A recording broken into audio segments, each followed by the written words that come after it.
কোন স্ট্যাটাসে শেখ হাসিনার ভারতে অবস্থান? এ প্রশ্নে আইনজীবীরা বলছেন তাকে রাষ্ট্রীয় অতিথির মর্যাদা দিয়েছে নয়াদিল্লি। নইলে কূটনৈতিক পাসপোর্ট বাতিলের পরেই তাকে দেশে ফেরত পাঠাতো তারা। আর বন্দি বিনিময় চুক্তির আওতায় তাকে দেশে ফেরানোর প্রসঙ্গে ভারতের আইনজ্ঞদের দাবি সেটি প্রযোজ্য অপরাধীদের ক্ষেত্রে, রাষ্ট্রপ্রধানদের জন্য তা নয়। ছাত্র জনতার অভ্যুত্থানে আওয়ামী লীগ সরকারের পতন হয় ৫ আগস্ট।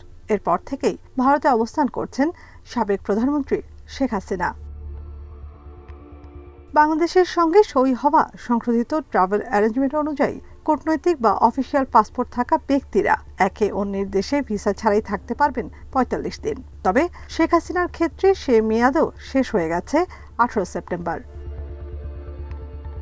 এছাড়া গত মেয়াদের সব কূটনৈতিক পাসপোর্ট অন্তর্বর্তী সরকার বাতিল করায় প্রশ্ন উঠেছে, তাহলে সাবেক প্রধানমন্ত্রী ভারতে থাকছেন কোন মর্যাদায়? তবে সেটি রাজনৈতিক আশ্রয় না শরণার্থী, তা নিয়ে নীরব ঢাকা দিল্লি।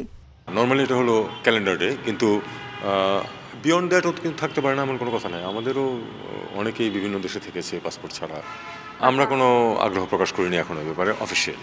তবে আইনজীবীদের ব্যাখ্যা, শেখ হাসিনাকে ভারতে স্বাগত জানানো হয় সরকারিভাবে। ঢাকার চোখে তিনি পালিয়ে গেছেন, আর ভারতের বক্তব্য সেখানে যাওয়ার ইচ্ছের কথা জানান শেখ হাসিনা। তাতে দিল্লি রাজি হয়েছে।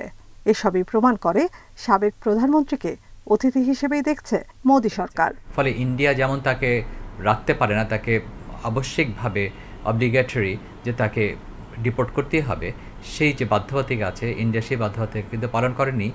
সুতরাং এর থেকেই বোঝা যায় যে ইন্ডিয়া শেখ হাসিনাকে সাধারণ নাগরিক হিসেবে তাকে আশ্রয় দিয়েছে, সেটা বলা যায় না। তাকে রাষ্ট্রীয় অতিথির মর্যাদায় তাকে আশ্রয় দিয়েছে।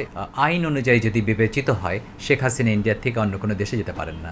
এদিকে শেখ হাসিনার বিরুদ্ধে গণহত্যা সহ ১৫০-এরও বেশি মামলা হয়েছে সারা দেশে।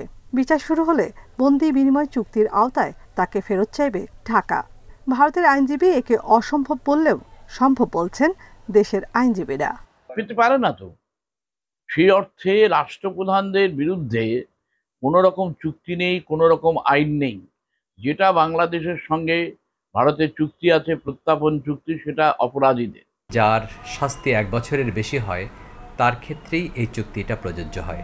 সুতরাং এই চুক্তিটি প্রেসিডেন্ট, প্রাইম মিনিস্টার, রাষ্ট্রীয়ভাবে উচ্চ পদমর্যাদায় যদি কেউ থাকে তার ক্ষেত্রে প্রযোজ্য হবে না, এই চুক্তিতে এমন কিছু বলা নেই। তবে বিশ্লেষকরা বলছেন শেখ হাসিনার বিষয়টি রাজনৈতিকভাবে দেখছে দিল্লি, আর এই ক্ষেত্রে সামলে রাখছে আওয়ামী লীগের সঙ্গে ঐতিহাসিক সম্পর্ককে।